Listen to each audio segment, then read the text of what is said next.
கிறிஸ்துவுக்குள் பிரியமானவர்களே, என் அன்பு சகோதர சகோதரிகளே, ஆண்டவர் நாமத்திற்கு சோத்திரம். தினம் ஒரு ஜப வழியாக பேசிக்கொண்டிருப்பது உங்கள் அன்பு சகோதரன் பிரபு.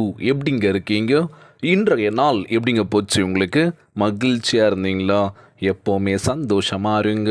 நம் ஆண்டவராகிய இயேசு கிறிஸ்து திருப்பாடல் 91:10 சொன்னது போல தாங்க, தீங்கு உமக்கு நேரிடாது, வாதை உன் குடாரத்தை நெருங்காது. பார்த்தீங்களா? இன்றைய நாள் நம்ம ஆண்டவராகிய இயேசு கிறிஸ்து எந்த தீங்கும் உன்னை தொடவிட மாட்டேன், எந்த பிரச்சனை வந்தாலும் சரி நான் இருக்கேன், உன்னை நான் பார்த்துக்கிறேன், வாதை உன் கூடாரத்தை நெருங்காது. பார்த்தீங்களா? இன்றைய நாள் நம்ம பயந்துக்கிட்டே இருக்கோம்ல, ஐயோ இந்த பிரச்சனை வந்துடுமோ, என்ன நடக்குமோ தெரியலையே, பதட்டமாகவே இருக்குது அப்படின்னு சொல்லிட்டு இருக்கீங்களா? கவலைப்படாதீங்க.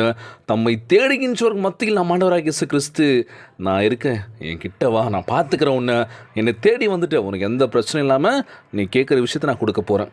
நம்ம அதை பெறுவதற்கு ஆயத்தமாக இருக்கணும்ல.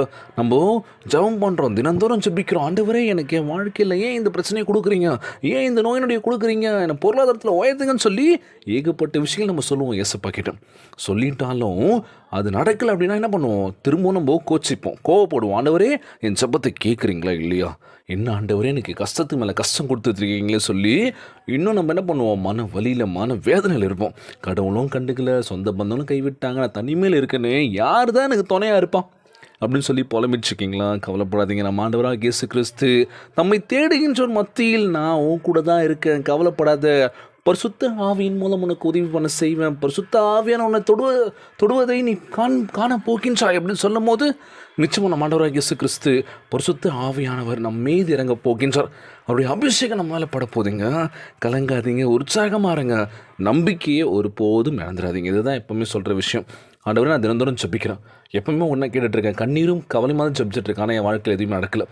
நீங்கள் இருக்கீங்களா, கேட்குறீங்களா, எனக்கு தெரிய மாட்டேது ஆண்டவரே, ஏன் ஆண்டவரே எனக்கு சோதிக்கிறீங்க, ஏன் ஆண்டவரே நான் இப்படி பண்ணுறீங்கன்னு சொல்லி என்ன பண்ணுவோம்? மனசுக்குள்ளேயே நம்ம அழுதுட்ருப்போம். ஒரு சில என்ன பண்ணுவாங்க, கத்தி சண்டைலாம் போடுவாங்களோ. நிச்சயமாக ஆண்டவராக இயேசு கிறிஸ்து உடனே கொடுக்க மாட்டாருங்க. எதிர்பாராதுன்னு நம்ம வாழ்க்கையில் என்ன வேணாலும் நடக்கலாம்ல. இன்றைய நாள் எப்படி போச்சு உங்கள்கிட்ட கிட்ட என்ன சொல்லுவீங்க? பிரதர் ஆஸ் யூஷுவல் தான், லீவ் நாள் தான், 3 நாள் லீவு. 3 நாள் லீவு என்ன பண்ணுறதுன்னு தெரியாமலே வீட்டுக்குள்ளேயே இருக்கும், வெளியே எங்கேயும் போக முடியல, போகிறதுக்கு பணம் இல்லை பிரதர், கஷ்டமாக இருக்கேன், பசங்களை கூப்பிட்டு வெளியே போகணும் தான் ஆசை, என்ன பண்ணுறது, வீட்லேயே நாளை கழிச்சிட்டோம். வெளியே போனோன்னா ஜாலியாக செலவு பண்ணணும், பசங்களுக்கு பிடிச்ச விஷயங்கள் வாங்கி கொடுக்கணும், எதுவுமே பண்ணாமல் வெளியே கூப்பிட்டு போய் என்ன பண்ண முடியும்? அப்படின்னா எதுவுமே இல்லைங்க. வீட்டு பக்கத்தில் இருக்க பார்க்கு போகலாம், அப்படி இல்லைனாலும் கொஞ்சம் வெளியே ரிலாக்ஸேஷனாக எங்கன்னா போயிட்டு ஜாலியாக வரலாம். எல்லாத்துக்குமே காசு தான் இம்பார்ட்டன்ஸ். என்ன பண்ண, ஒரு சில பேர்லாம் வெளியவே கூப்பிட்டு போக மாட்டாங்க. ஆமாவா இல்லையா? ஆமாம் பிரதர், கரெக்டாக சொன்னீங்க. போங்க, எங்கள் வீட்டிலலாம் பார்த்தீங்கன்னா லீவ் நாள் எப்போ வரும் காத்துட்ருப்போம், எங்கள் வீட்டுக்காரர் கூப்பிட்டு போவார் பசங்களாம் அப்படின்னு சொல்லி.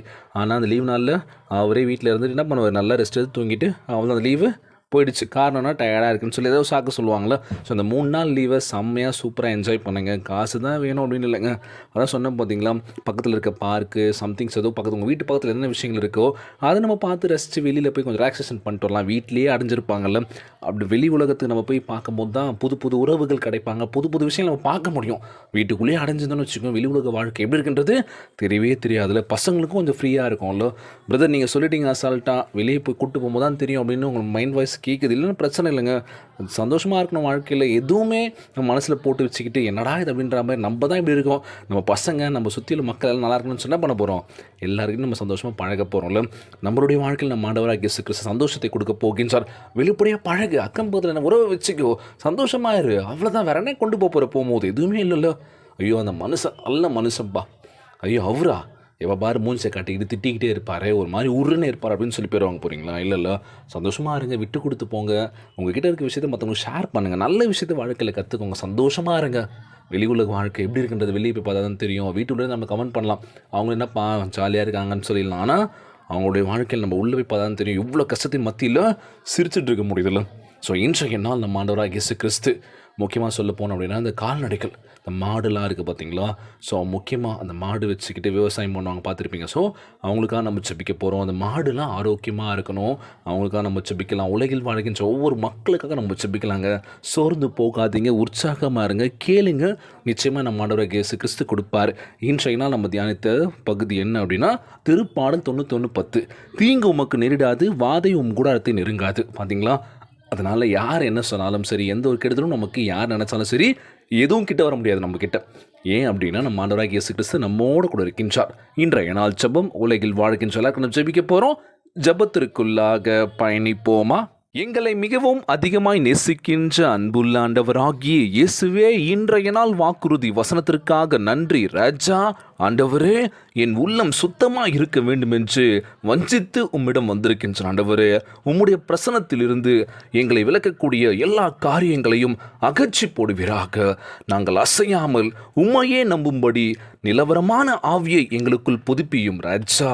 இவ்வுலகில் சோதனைகளிலிருந்து என் உள்ளத்தை காத்து பரிசுத்த ஆவியை எங்களை பலப்படுத்த வேண்டும் என்று ஜெபிக்கிறேன் ஏசப்பா.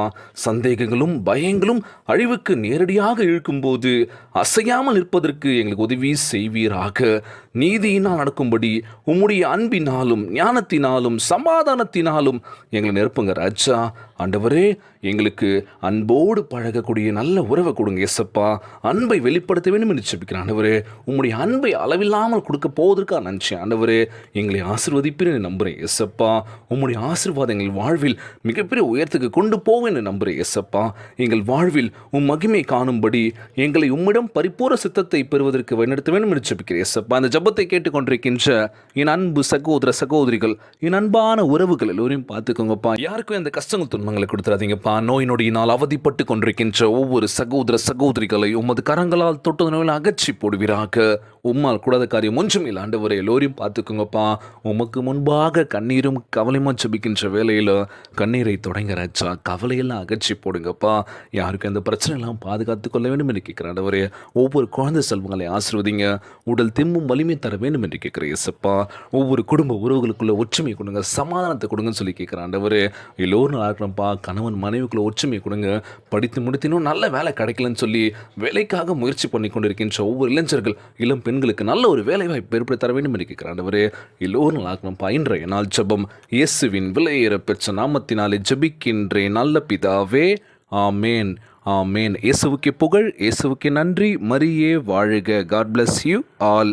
தொடர்ந்து ஜெபியுங்கள், வேதத்தை வாசியுங்கள். ஆண்டவர் நம்மோடு கூட இருக்கின்றார். மரியே வாழ்க.